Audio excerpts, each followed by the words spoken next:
Hello viewers, welcome to our channel পাঁচের পাঠশালা। Hope you are guys all study well. আজকে আমাদের reasoning এর এনটিপিসির যে এক্সাম রয়েছে, এনটিপিসি রেলের যে এক্সাম রয়েছে, সেই এক্সামের উপর আজকে আমাদের রিজনিং ক্লাস হবে। এবং এনটিপিসি এক্সামে যে ধরনের রিজনিং আসে থাকে, যে প্যাটার্নের বা যে ধরনের, সেই প্যাটার্নের কিছু আমরা প্র্যাকটিস সেট আজকে করাবো। এবং প্র্যাকটিস সেটগুলো এর আগে এনটিপিসি এক্সামে বারংবার চলে এসছে, সেই সব কোশ্চেনে কিন্তু আমরা করাবো। তোমরা জানো যে এনটিপিসি আমাদের রিক্রুটমেন্টের কিন্তু এক্সাম ডেট 28 তারিখ থেকে শুরু হয়ে গেছে ডিসেম্বরে। এখন ফার্স্ট কোশ্চেন আমাদের কি বলেছে, if calendar is equal to A Y J C L B Y P then stable is equal to কি। তাহলে আমাদের এই প্রথম ইকুয়েশনটা যে রয়েছে, এই ইকুয়েশনটা থেকে আমাদেরকে এদের রিলেশনটা বের করতে হবে। সেই রিলেশনটাই এখানে আমার অ্যাপ্লাই করতে হতে পারে। এবং কোশ্চেনটি আমার এনটিপিসি 2016-তে এসেছিল। দেখো, সি প্রথম লেটার, এখানে কত লেটার আছে? এ। আবার এদিকে আছে আর, এদিকে আছে পি, মিডিলে আছে কত? এ, এখানে আছে ওয়াই। রিলেশনটা একটু ভালো করে দেখলে বুঝতে পারবে। সি এর থেকে এ পর্যন্ত যদি যাই তাহলে কি হয়, আমার সি এর আগে কি বি, তার আগে এ, তাহলে কি মাইনাস আমার 2 হচ্ছে। কিন্তু ঠিক তেমনি ভাবে এর থেকে আমরা ওয়াই পর্যন্ত যদি যাই তাহলেও দেখো আমরা কত পাচ্ছি? -2। ওয়াই এর আগে কি আসছে আমার, বা ওয়াই যেমন এ আসছে, এর পরে কি, এর আগে কি আসছে আমার? জেড, জেড এর আগে কি আসছে? ওয়াই। মানে এ থেকে যদি আমাকে আগে যেতে বলে তাহলে আমরা রিভার্সলি পুরোপুরি শেষের লেটারে চলে যাব। তাহলে ওয়াই এর আগে আসছে জেড, জেড এর আগে আসছে ওয়াই, মানে পুরোপুরি -2। আবার দেখো পি আছে এখানে, আর এখানে কত আছে? আর। তাহলে P M N O P, P এর পরে কি হয়? আর। পি এর পরে কি? M N O P Q, তারপরে হচ্ছে আর। P Q R. তাহলে বা আর এর থেকে -2 করলে কিন্তু আমরা পি পেয়ে যাই। তাহলে পুরো সিকোয়েন্সটা দেখো, প্রথম যে আমাদের ওয়ার্ডটা আছে তার থেকে দ্বিতীয় ওয়ার্ডে -2 হয়েছে। তাহলে এটা যদি আমি করি তাহলে দেখো তো, এস এর থেকে -2 করলে কি পাই আমরা? প্রথমে কি কিউ পাই না? কিউ আর তারপরে এস। তারপরে আমাদের ই আছে, ই এর থেকে -2 করলে কত পেয়ে যাই আমরা? সি পেয়ে যাই। আবার টি এর থেকে -2 করলে কত হয়? আর হয়। এর থেকে -2 করলে কি রিভার্সে যাব? জেড, তার আগে কি আছে? ওয়াই। আবার বি এর থেকে -2 করলে কত হয়? জেড। এর থেকে -2 করলে কত হয়? জে। তাহলে Q R Y Z J C, এটা কোথায় আছে? অপশন কত হবে? বি আমাদের রাইট অ্যান্সার। বা তোমরা দেখো, শর্টকাটলি কোশ্চেন আমাদের এক্সাম হলে শর্টকাট নামানোর জন্য প্রথম লেটারটা এবং শেষ লেটারটা প্রথমে নামিয়ে আমরা দেখব। Q R C, Q C যদি প্রথমে নামিয়ে দিই, জেসের থেকে আর 2 মাইনাস করলে কিউ পাবো, আবার এর থেকে -2 করলে কত পাবো? সি পাবো। তাহলে দেখো কিউ সি শুধুমাত্র অ্যান্সার আমাদের বি নাম্বার অপশনই আছে। তাহলে এইভাবেও কিন্তু আমি শর্টকাটলি নামিয়ে অ্যান্সার দিতে পারি। এখানেও যেগুলো কিউ ছিল কিন্তু শেষে আমার সি ছিল না, তাহলে আমার কি শর্টকাটলি আমি এভাবে কিন্তু এক্সামে নামানো পারি। 2 নম্বর কোশ্চেন আমার কি বলেছে, if Pacific Ocean, Pacific is to যদি ওশিয়ান হয় তাহলে বে of Bengal is equal to আমার কি হবে?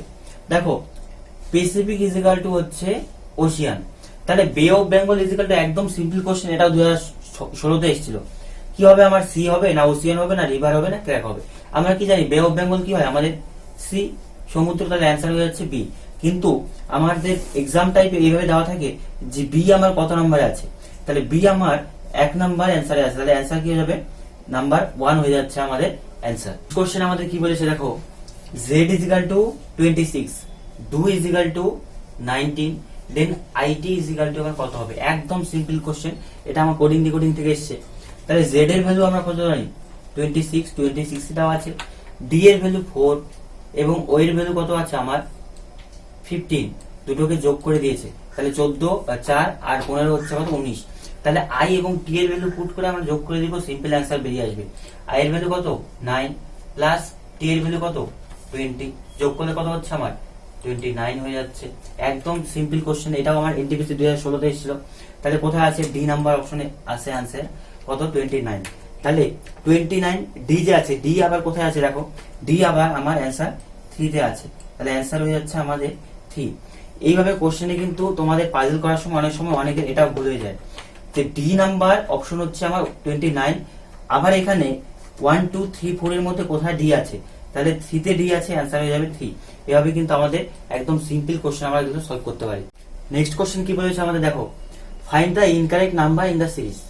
একটা সিরিজ দেওয়া আছে, সিরিজের মধ্যে আমাদের ভুল নাম্বারটা কি আছে? 6 আছে, 11 আছে, 16 আছে, 20 আছে, 26 আছে। এবার এটা আমাদের সিরিজ থেকে বা নাম্বার সিরিজ থেকে দেওয়া আছে। তাহলে দেখো আমরা সিম্পল ভাবে করতে পারি, এই 6 থেকে 11 কত যোগ হয়েছে, +5। 11 থেকে আবার 16 কত হয়েছে, +5। মানে 11 আর +5 করলে কত হচ্ছে, 16। ঠিক তেমনি হবে 16 থেকে আমরা যদি +5 করি, কারণ কি সিরিজটা আমার +5 চলছিল, +5 করলে আমার দেখো এখানে কত চলে আসছে, 21 কিন্তু আসছে, আর এখানে আছে কত, 20। তাহলে আমার নাম্বারে আমাকে বলছে রং, মানে ইনকারেক্ট নাম্বারটি, তাহলে ইনকারেক্ট নাম্বার কিন্তু আমরা 20 পেয়ে গেছি। তাহলে 20 কোথায় আছে, অপশন এ তে। অপশন এ হচ্ছে আমার 20 আনসার। এবার সিরিজটি সম্পূর্ণ করে দেখো, এটা যদি 21 হতো তাহলে 21 থেকে +5 করলে আমার 26 চলে আসতো, কিন্তু 20 থেকে +5 করলে কিন্তু 25 আসতো। তার মানে কি আমার 20 হচ্ছে আমাদের এমন একটা সংখ্যা যেটা এই সিরিজের মধ্যে ভুল দেওয়া আছে, এবং এই কোশ্চেনটা এনটিপিসি 2017-তে এসেছিল। এই কোশ্চেন আমাদের কি বলেছে দেখো, B is the only son of C who has no daughter. আবার বলছে K is the wife of the grandson of C. What is B to K? B এর সাথে K রিলেশন কত? এই কোশ্চেনটা আমাদের ব্লাড রিলেশন থেকে এসেছে। কোশ্চেনটা একটু সিম্পল ভাবে বোঝার চেষ্টা করলে অবশ্যই তোমরা বুঝতে পারবে। দেখো আমাদের এখানে ব্লাড রিলেশনে মেল আর ফিমেল ইন্ডিকেট করার জন্য আমরা সিম্পল ভাবে করতে পারি। মনে করো কেউ একজন মেল আছে, তাহলে মেলকে আমরা এই বক্স দ্বারা ইন্ডিকেট করতে পারি, আর ফিমেলকে কিন্তু আমরা এই বৃত্ত দ্বারা ইন্ডিকেট করতে পারি। মনে করো আমার বি হচ্ছে মেল, তাহলে বি কে আমরা এই বক্সের মধ্যে রাখবো। এবার মনে করো সি আমার ফিমেল, তাহলে তাকে গোলাকৃতির মধ্যে রাখবো, তাহলে আমাদের বুঝতে আমাদের সুবিধা হবে। দেখো আমাদের প্রথমে কি বলছে, B is the only son of C. B হচ্ছে একমাত্র ছেলে অফ সি, তাহলে সি কে আমরা উপরে রাখলাম। তারপরে সি এর ছেলে কে রয়েছে, বি, তাহলে বি কিন্তু অনলি সন, তার মানে কি সে মেল, তাহলে এই যে আমরা বক্স করে দিলাম।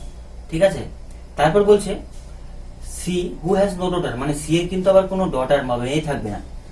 কে is the wife of the grandson of C. কে হচ্ছে wife of the grandson of C, মানে সি এর যে গ্র্যান্ডসন, মানে সি এর যে আমাদের গ্র্যান্ডসন রয়েছে, সে হচ্ছে কি আবার কে এর হাজবেন্ড, মানে কে হচ্ছে সি এর গ্র্যান্ডসনের ওয়াইফ। তাহলে সি এর ছেলে রয়েছে কি, বি, তাহলে বি এরও কি নিশ্চয়ই একজন কি ছেলে রয়েছে। তাহলে আমরা জানি না কে, কিন্তু আমরা ইন্ডিকেট করে দিলাম এখানে কেউ একজন আছে, যে হচ্ছে আমার বি এর ছেলে। তার ওয়াইফ কে, তার ওয়াইফ মানে কি প্লাস দিয়ে আমরা ইন্ডিকেট করি, আর প্লাস ওয়াইফ কে হচ্ছে আমার কে। তাহলে কে যেহেতু ওয়াইফ মানে ফিমেল, সেই জন্য গোলাকৃতি দিলাম।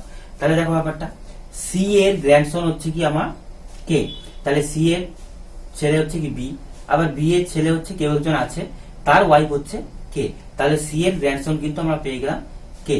তারপর বলছে হোয়াট ইজ বি টু কে, তাহলে বি এর সাথে এই বি এর সাথে কে এর রিলেশনটা কি, একদম সিম্পল। দেখো কে হচ্ছে কার পুত্রবধূ, বি এর পুত্রবধূ কিন্তু আমার কে, সিম্পল ভাবে, কারণ সি এর ছেলে হচ্ছে বি, বি এর ছেলে কেউ একজন আছে, তার ওয়াইফ হচ্ছে কে, তাহলে কে আর বি এর সাথে রিলেশন কি, আমাদের পুত্রবধূ বা শ্বশুর বা আমাদের পুত্রবধূর সম্পর্ক। তাহলে ফাদার অবশ্যই হবে না, সন হবে না, ব্রাদারও হবে না, তাহলে কি হচ্ছে ফাদার ইন ল আমাদের কিন্তু হবে, মানে কে এর ফাদার ইন ল হচ্ছে আমাদের বি।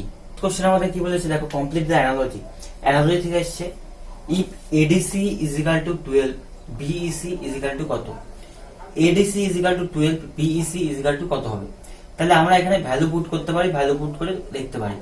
এ এর ভ্যালু কত জানি 1, ডি এর ভ্যালু কত 4, সি এর ভ্যালু কত 3। তাহলে এই যে ভ্যালু দিয়ে কিভাবে আমার 12 আসছে এটা দেখতে হবে। দেখো এদের যদি আমি সিম্পল যোগ করে দিই, 4 আর 1 5, 5 3 8 হচ্ছে না, কিন্তু দেখো যদি আমরা গুণ করে দিই তাহলে কিন্তু হয়ে যাবে। 4 1 কি কত 4, 3 4 কত হচ্ছে 12। তাহলে কি হচ্ছে এদের প্লেস ভ্যালু বসিয়ে আমরা গুণ করে দেব। তাহলে এদের প্লেস ভ্যালু, বি এর প্লেস ভ্যালু 2, ই এর প্লেস ভ্যালু কত 5, আর সি এর প্লেস ভ্যালু 3। 5 দুগুণে 10, 3 10 কত হচ্ছে আমার 30। তাহলে অ্যান্সার কত হচ্ছে বি বা 2 নম্বর অ্যান্সার হচ্ছে আমার 30। এটা হচ্ছে আমাদের রাইট অ্যান্সার। দেখো 7 নাম্বার কোশ্চেন কি আছে, আমাদের স্টেটমেন্ট অ্যাজাম্পশন। স্টেটমেন্ট অ্যাজাম্পশন মানে কি হচ্ছে, আমাদের এটা কয়েকটা, একটা বা দুটো বা তিনটা বাক্য দেওয়া থাকবে, সেই বাক্য থেকে আমাদের একটা সিদ্ধান্তে পৌঁছতে হবে। মানে একটা স্টেটমেন্ট থাকবে, অ্যাজাম্পশন মানে আমরা সবাই জানি একটা নির্দিষ্ট সিদ্ধান্তে পৌঁছতে হবে। তাহলে দেখো আমাদের প্রথমে 3টে স্টেটমেন্ট দেওয়া আছে, কি কি আছে, Surya and his sister are the only children in রমেশের ফ্যামিলি। মানে কি রমেশ নামে কেউ একজন ব্যক্তি আছে, তার ফ্যামিলিতে সূর্য এবং তার সিস্টার হচ্ছে দুজন চিলড্রেন, কার বাড়িতে, রমেশের বাড়িতে তারা দুজন চিলড্রেন রয়েছে, মানে শিশু রয়েছে। বা তারপর কি বলছে, Surya sister is elder to him by 5 years. কি বলছে, সূর্যর যে সিস্টার আছে সে তার থেকে কত দিনের বড়? 5 বছরের বড়। মানে সূর্য হচ্ছে ছোট, তার সিস্টার মানে তার দিদি হচ্ছে তার থেকে কত দিনের বড়? 5 বছরের বড়। এটা আমার 2 নম্বর স্টেটমেন্ট। 3 নম্বর স্টেটমেন্ট কি বলছে? Surya sister just turn 15 years this year. কি বলছে? সূর্য যে সিস্টার মানে সূর্য যে দিদি রয়েছে সে সবেমাত্র 15 বছরে পা দিল। 15 বছর তার সবেমাত্র হলো এই বছরই। তাহলে তিনটে স্টেটমেন্টে প্রথম স্টেটমেন্ট আবার কি বলছে? রমেশ বাবুর ফ্যামিলিতে 2 জন চিলড্রেন রয়েছে, কে? সূর্য এবং তার সিস্টার মানে তার দিদি। 2 নম্বর স্টেটমেন্ট কি বলছে? সূর্য সিস্টার ইজ এল্ডার দেন 5 ইয়ার, মানে তার সূর্যের সিস্টার হচ্ছে তার দিদি হচ্ছে তার থেকে 5 বছরের বড়। আবার 3 নম্বর স্টেটমেন্ট কি বলছে? সূর্যের যে দিদি রয়েছে সে হচ্ছে এই বছরই 15 বছরে পা দিল। তাহলে এই তিনটে স্টেটমেন্ট থেকে কোন আমাদের অ্যাজাম্পশনে আসতে পারে? কি চেয়েছে? প্রথমে কি চেয়েছে? What is Surya's age. তাহলে সূর্যের যে বয়সটা সেটা আমাদের বের করতে বলছে।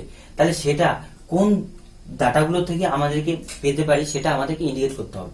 যেমন অপশনে দেওয়া আছে given data is not insufficient. বলছে গিভেন ডাটা, এই ডাটাগুলো দেওয়া আছে এটার থেকে ইনসাফিসিয়েন্ট মানে এগুলো থেকে আমরা বের করতে হবে না, ডাটার অভাব রয়েছে। তারপর কি বলছে? 2 নাম্বার অ্যালোন ইজ সাফিসিয়েন্ট, মানে 2 নাম্বার ডাটা যে রয়েছে এটা দিয়ে আমরা প্রমাণ করতে পারি যে আমরা সূর্যের বয়স কত। আবার বলছে 2 আর 3 সাফিসিয়েন্ট, মানে 2 নাম্বার আর 3 নাম্বার যে ডাটা রয়েছে স্টেটমেন্ট রয়েছে সেটা থেকে আমরা সূর্যের বয়স বের করতে পারি।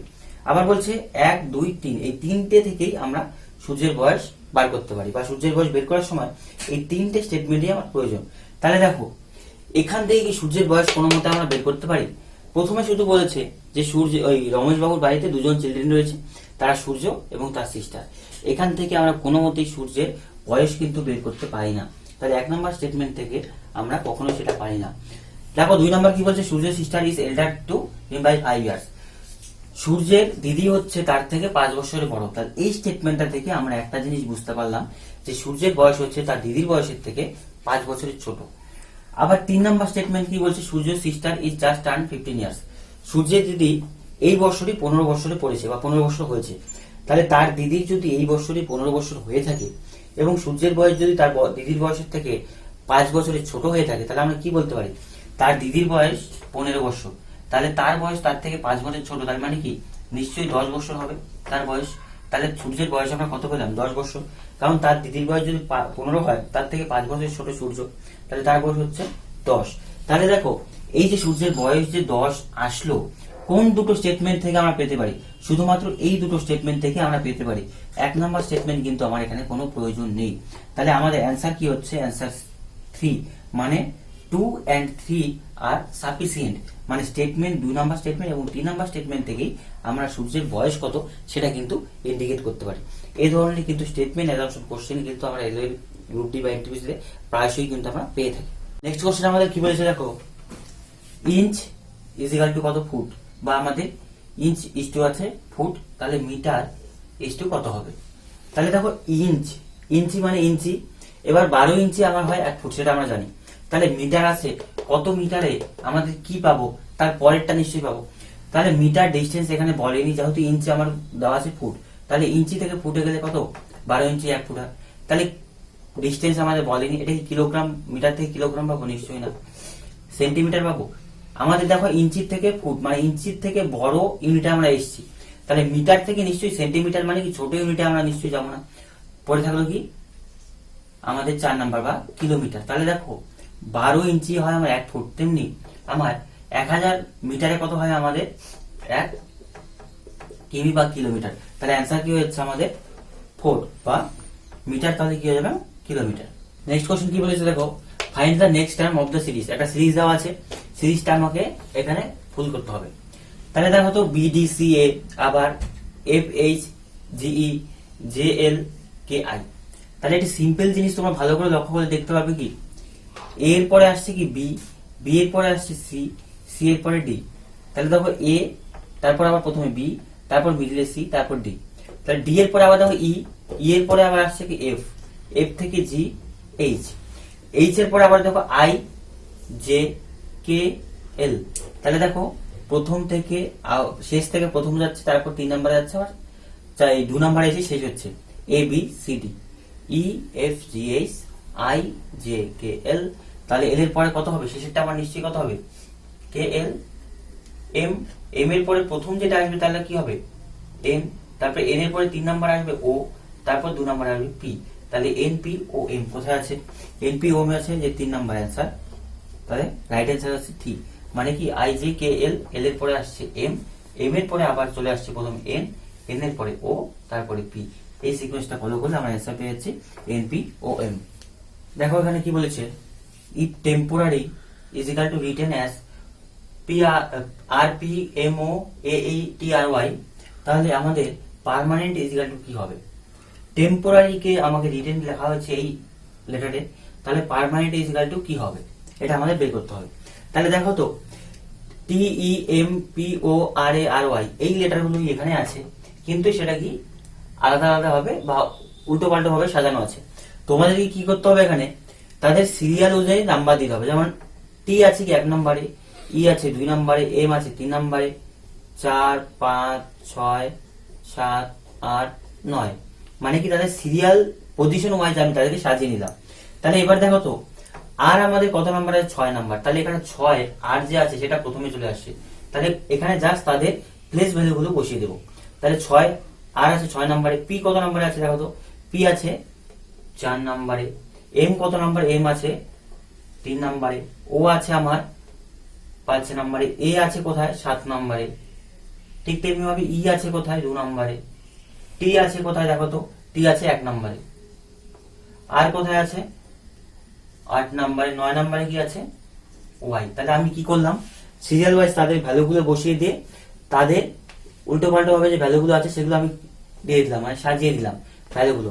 তাহলে দেখো এখানে পার্মানেন্টলি এটাও যদি আমি সেম ভাবে সাজাই, 1 2 3 4 5 6 7 8 9, মানে কি তাদের পজিশন অনুযায়ী ভ্যালু বসিয়ে দিলাম। এবার এই পজিশনের ভ্যালুটা আমি এইভাবে পুট করে দিলে আমার অ্যান্সার কিন্তু বেরিয়ে যাবে। তাহলে দেখো প্রথমে কি আছে আমার 6, তাহলে এখানে 6 কি আছে? এন, তাহলে এন কে আমি প্রথমে লিখবো। তারপর কি 6 হলো, তারপর 4, তাহলে এখানে 4, তাহলে আমার এখানে 6 হয়ে গেল। 4 কোথায় আছে? 4 আছে এম, তারপর কি আছে? 3, তাহলে 3 কি আছে আমার? আর 3 আর 5, তারপর কত আছে? 5, 5 কি আছে? এ, তারপর কি আছে? 7, 7 কি আছে আমার? ই আছে, তারপর আছে আমার 2, 2 আছে এখানে ই, ই, তারপর কত আছে আমার? 1, 1 এখানে আছে আমার পি, তারপর আছে কত? 8, 8 কত আছে? এন, তারপর কত আছে? 9, মানে এখানে আছে টি। তাহলে এই আছে আমাদের অ্যান্সার। দেখো তো অ্যান্সার কোথায় আছে? N M R A double E P N T, মানে কোথায় আছে? এই যে অপশন এ তে আমাদের রাইট অ্যান্সার হয়ে যাচ্ছে। এরকম সিকোয়েন্স থাকলে তোমরা কি করবে, জাস্ট খালি তাদের পজিশন ওয়াইজ ভ্যালু বসাবে, তারপর সেই ভ্যালুটা উল্টো ভাবে বসানো আছে, তোমরা কি করবে, তাদের এখানে যে প্লেস ভ্যালুটা সেখানে পুট করে দিবে। পুট করার পর সিম্পল ভাবে পরেরটাও করবে, করার পর এই যে আমাদের সিরিজটা মেলাবে, এই সিরিজটাই জাস্ট এখানে পুট করে দিবে, যেটা অ্যান্সার আসবে সেটাই আমাদের রাইট অ্যান্সার হয়ে যাবে। কি বলেছে দেখো, which number will replace question mark in the following series. এই যে সিরিজটা আছে, সিরিজে এই কোশ্চেন মার্ক যে দেওয়া আছে এখানে কোন আমাদের নাম্বারটা বসবে। তাহলে অপশন আছে 24 21 20 22। একটু সিরিজটা ভালো করে দেখে লক্ষ্য করবে, 4 5 8 10 12 15 16 20, আবার কোশ্চেন মার্ক 25। দেখো তো প্রথম থেকে 4, তারপর আসছে 8 8 12 16 20। তাহলে দেখো তো এই যে সিরিজটা আছে, 20টা এখানে হবে না, এই সিরিজটা আসছে আমার এই কোশ্চেন মার্কে আসবে 4 8 12 16। তাহলে এরা কি 4 এর ঘরে নামটা বললে আমার 4 2 8 3 4 12 4 4 16। তাহলে 16 এর পরের যে নাম্বারটা আসবে সেটাও কি আমার 4 এর ঘরেই আসবে, কারণ সেখানে আছে কোশ্চেন মার্ক। 4 2 8 3 4 12 4 4 16, তাহলে 4 5 কি নিশ্চয়ই আমার 20 হবে। তাহলে কোশ্চেন মার্ক কি হবে আমার? 20। অ্যান্সার কি হচ্ছে 3, মানে 20। আবার এদিক দিয়ে মিলে দেখো 5 2 10 3 5 15 4 5 20 5 5 25। তাহলে এদিক দিয়ে আমার সিরিজটা মিলে যাচ্ছে।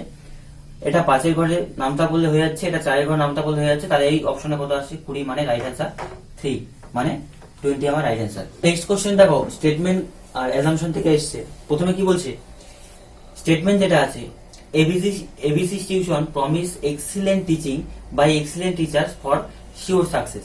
তাহলে এটা কিন্তু আমাদের স্টেটমেন্ট থেকে গেল। তাহলে আমাদের স্টেটমেন্ট কি বলেছে, এবিসি একজন একটা টিউশন সংস্থা আছে, সে প্রমিস করেছে যে তাদের স্টুডেন্টদের শিওর সাকসেস জন্য এক্সিলেন্ট টিচারদের দ্বারা তারা কি করবে, তাদের স্টুডেন্টদের টিচিং করাবে। মানে এবিসি টিউশন সংস্থা তারা প্রমিস করেছে যে তাদের স্টুডেন্টদের দ্বারা খুব ভালো মানের কোয়ালিটি টিচারদের দিয়ে কোয়ালিটি টিচিং করাবে। এটা আমার একটা স্টেটমেন্ট আছে। এবার স্টেটমেন্ট অ্যাজাম্পশনে আমি বলে রাখি যে তোমাদের এখানে নিজের কোনো অভিব্যক্তি বা তোমার মনের কোনো চিন্তা ভাবনা কিন্তু তুমি এখানে ইনক্লুড করতে পারবে না। তোমার পার্সোনাল এক্সপিরিয়েন্সও কিন্তু তুমি এখানে ইনক্লুড করতে পারবে না। আমার স্টেটমেন্টে যা বলা আছে সেই অনুযায়ী কিন্তু আমার কনক্লুশনে আসতে হবে। তাহলে এবার কনক্লুশন কি বলছে, their promise has been downgraded other tuition classes. এবার বলছে প্রথম যে আমাদের কনক্লুশনে আসছে কি, যে তাদের যে প্রমিসটা, তারা এক্সিলেন্ট টিচারদের দ্বারা আমাদের এক্সিলেন্ট টিচিং দেবে, সেই প্রমিসটা আদার যে টিউশন সেন্টার আছে, মানে অন্যান্য যে টিউশন সেন্টার আছে তাদেরকে ডাউনগ্রেডেড করছে বা নিচু করে দেখাচ্ছে। তাহলে প্রথম কনক্লুশন এটা আছে। তারপর কনক্লুশন কি আছে, no candidate has been unsuccessful so far. মানে তাদের যে এই প্রমিস যে কোয়ালিটি টিচারদের দ্বারা কোয়ালিটি টিচিং দেবে, এরপর থেকে এরা বলছে যে আর কোনো ক্যান্ডিডেট আনসাকসেসফুল থাকবে না, আনসাকসেসফুল থাকবে না। তাহলে প্রথম কনক্লুশন আমার কি বললো, তাদের এই প্রমিসের দ্বারা অন্যান্য কোচিং সেন্টারগুলোকে নিচু দেখানো হচ্ছে। 2 নাম্বার বলছে আজকের পর থেকে বা এই কোচিং সেন্টারের এই প্রমিসের পর থেকে আর কোনো ক্যান্ডিডেট আনসাকসেসফুল থাকবে না। তাহলে এখান থেকে কোন কনক্লুশনে আমরা আসতে পারি? এখান থেকে আমরা কোনো কনক্লুশনে আসতে পারি না, কারণ তাদের এই প্রমিসের দ্বারা কোথাও আমার অন্যান্য টিউশন সেন্টারদের ডাউনগ্রেডেড বা নিচু দেখানো হয়নি। তারা খালি তাদের যে ক্যাপাবিলিটি সেটা বলেছে যে আমরা কোয়ালিটি টিচারদের দ্বারা কোয়ালিটি এডুকেশন আমরা স্টুডেন্টদের প্রোভাইড করবো সাকসেসের জন্য।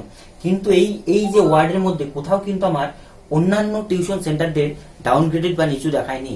তাহলে আমরা 1 নাম্বার কনক্লুশন কাটলাম, মানে এই কনক্লুশনে আমরা এই স্টেটমেন্ট থেকে কখনো আসতে পারি না। 2 নাম্বার স্টেটমেন্টেও কিন্তু আমরা আসতে পারি না, কারণ কি বলছে যে আজকের পর থেকে বা এই কোচিং সেন্টারের স্টার্ট হওয়ার পর থেকে আর কোনো স্টুডেন্ট আনসাকসেসফুল থাকবে না। এবার আমরা জানি যত ভালো কোচিং সেন্টারই হোক বা যত ভালো ইনস্টিটিউটই হোক, সেখানে পড়াশোনা করা মানেই যে এই নয় যে সাকসেসফুল হয়ে যাবে। বড় থেকে বড় সেন্টারগুলোতে বা খুব ভালো পরিমাণ শিক্ষা যারা দেয় সেখানেও কিছু স্টুডেন্ট আনসাকসেসফুল থেকে যায়। তাহলে এটাও আমরা কনক্লুশনে আসতে পারি না। তাহলে অনলি কনক্লুশন 2 আনফলো, ফলো এটা করতে পারবো না, কারণ 2 নাম্বার ফলো আসছে না। 1, 2 এটাও ফলো করতে পারবো না। অনলি কনক্লুশন 1 এটাও ফলো করতে পারবো না। Neither 1 not 2 follow. তাহলে এটাই হচ্ছে আমার রাইট অ্যান্সার। মানে এই কনক্লুশন, এই স্টেটমেন্ট থেকে এই কনক্লুশন 1 এবং 2 কোনোটিতে আমরা সিদ্ধান্তে আসতে পারবো না। এই ছিল তোমাদের স্টেটমেন্ট অ্যাজাম্পশন। স্টেটমেন্ট অ্যাজাম্পশনে কিন্তু তোমাদের নির্দিষ্ট করে নিজের কোনো অভিব্যক্তি প্রকাশ করতে পারবে না, জাস্ট আমাদের যা দেওয়া থাকবে তার উপর তোমাদের সিদ্ধান্তে আসতে পারবে। এই ছিল আমাদের এনটিপিসির যে কোশ্চেনগুলো, এই প্যাটার্নে এনটিপিসির কোশ্চেন হয়ে থাকে এবং গ্রুপ ডির প্যাটার্নগুলো আমরা কয়েকদিন পর থেকে সেই ক্লাসগুলো স্টার্ট করব, কারণ গ্রুপ ডির ক্লাসগুলো আরেকটু আমাদের সহজতর হয় এবং তোমরা যদি এনটিপিসির কোশ্চেন সলভ করে থাকো তাহলে গ্রুপ ডি কোনো প্রবলেম হবে না। এবং এনটিপিসির এক্সাম যেহেতু আমাদের 28 তারিখ থেকে, তো আমরা এখন এনটিপিসির যে প্যাটার্নে যে আমাদের কোশ্চেনগুলো আসে সেই প্যাটার্নের কোশ্চেনগুলো কিন্তু আমরা বা প্রিভিয়াস ইয়ারের কোশ্চেনগুলো আমরা একের পর এক ভিডিওতে কিন্তু সলভ করব। ভিডিওটি যদি তোমরা আমাদের চ্যানেল নতুন হয়ে থাকো সাবস্ক্রাইব অবশ্যই করে দেবে এবং ভিডিওটি অন্যান্য লোকেদের কাছে পৌঁছে দিবে শেয়ারের মাধ্যমে। ভিডিওটি শেষ পর্যন্ত দেখার জন্য প্রত্যেককে অসংখ্য ধন্যবাদ।